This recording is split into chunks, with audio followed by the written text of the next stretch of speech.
nagpahinga ng konti and then diretso na ako sa kusina kaya magluluto nga ako ng ano ba yun, Italian na spaghetti. I-try ko lang. First time ko gumawa nito. Fresh tomato ang gagamitin ko. So magpakulo muna ako ng tubig. Pakulo ako ng tubig na gagamitin ko para sa spaghetti. Ito na yun.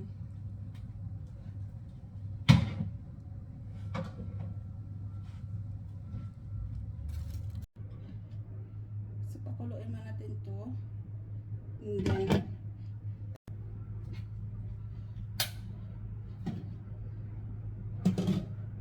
lagyan ko lang ito ng oil.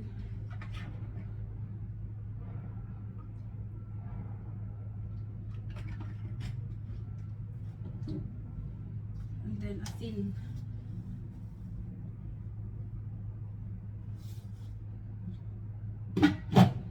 Pabukayin mo natin yan kasi dyan natin ilalagay ang ating pasta.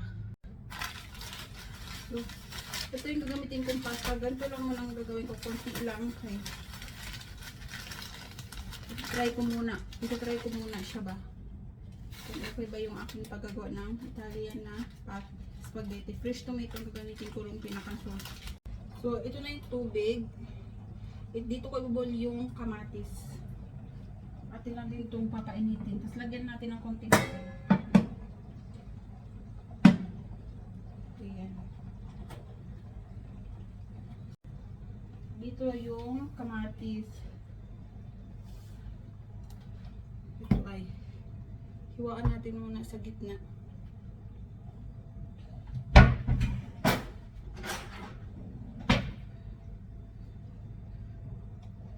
Gantuhin nyo lang yan.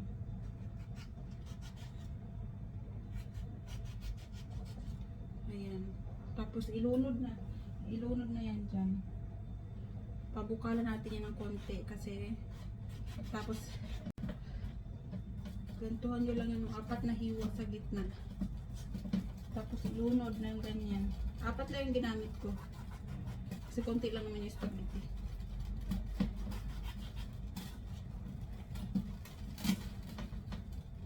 And then takpan nyo lang din yan.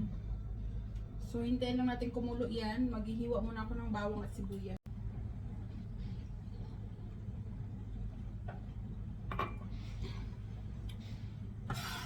So, iwan mo natin itong bawang at sibuyas kasi ito yung ilalahok natin.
So, ito na yung aking gihiwang bawang at sibuyas. Pinaghalo ko yan kasi igigisa ko yan siya dito. So, ito ay manok to ha. So, ito yung pinakang sahog natin sa ating spaghetti na. Tapos, ito na siya oh. Yung aking giboil na kamatis. I-blender natin yan. Balatan ko muna ha.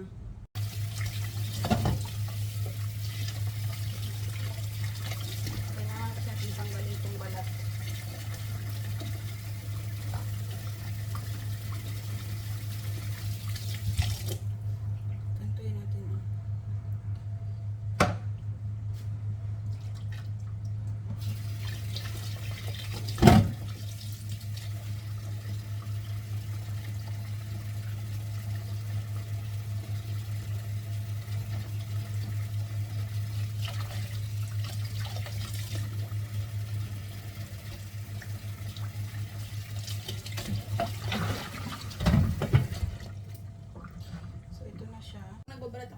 kamatis, kulo na pala siya. So, ilunod na natin to.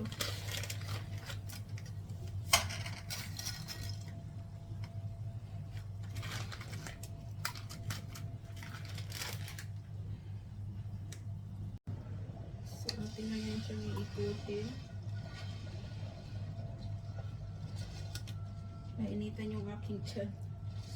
Ayan. Hintay lang natin siyang lumambot, tapos atin din yan siyang i-drain. So, hayaan mo natin siya hanggang sa maglambot. So, i-blender mo natin yung ating kamatis habang pinapalambot natin yung ating pasta.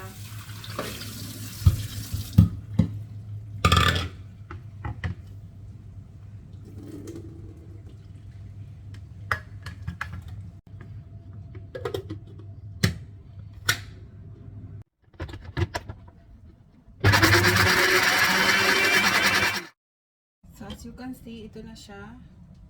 Ayan, ganyan lang tsura niya. Pwede na yan siya.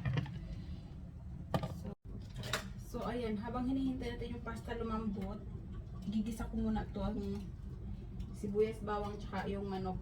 Kasi gawin natin siyang sauce. Tapos pwede natin ilay paghalo yung ating pasta. Hindi ko alam yung tawag dito. Hindi rin to spaghetti din siya, pero ang ginamit ko kasi fresh tomato. First time ko gumawa. Napanood ko lang sa sa Instagram ko.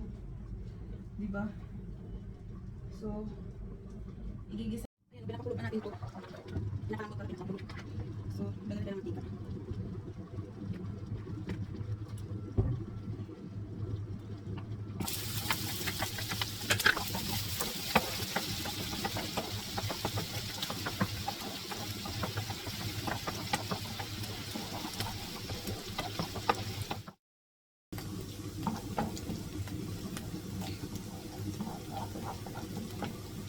So, kay brown na siya. Pag brown na siya, pwede na natin ilagay yung ating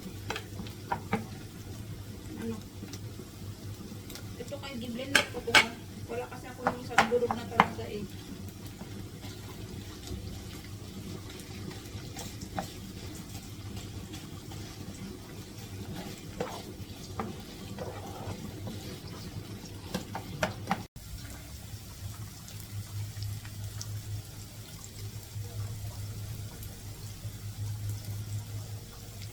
Ayan, at yung kasi malambot na, pwede na yan siya. Ha? So, ito yung magiging pampalasa natin eh. Ayan. So, pwede natin ilagay yung ating tomato sauce. So, pwede natin ito ilagay.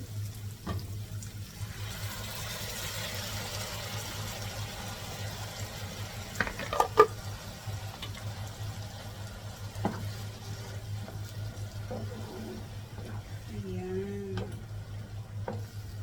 Hintayin lang natin siya mag-creamy. Diba? Hindi ko alam kung anong lasa nito. First time pa naman gumawa.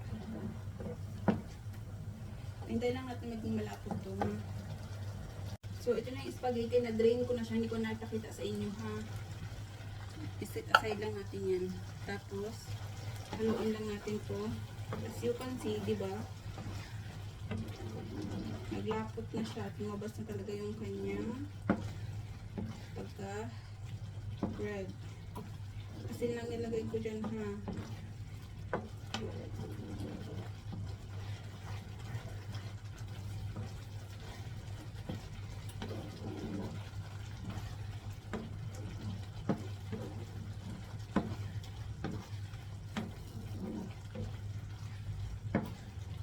Ayan, as you can see, naging ganyan ang kulay niya kasi hinaluan ko pala nito ha, white pink cream. Hinaluan ko nito, depende sa inyo kung haluan nyo o hindi. Sa akin, tinry ko lang, masarap naman. Kaya naging ganyan ang kulay niya.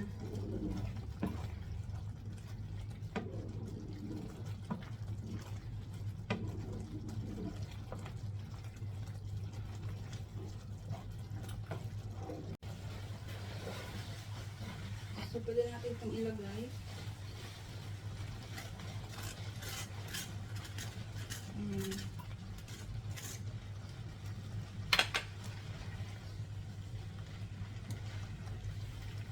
I-mix nyo lang yan siya ng i-mix. Hanggang sa ano yung lasa ba.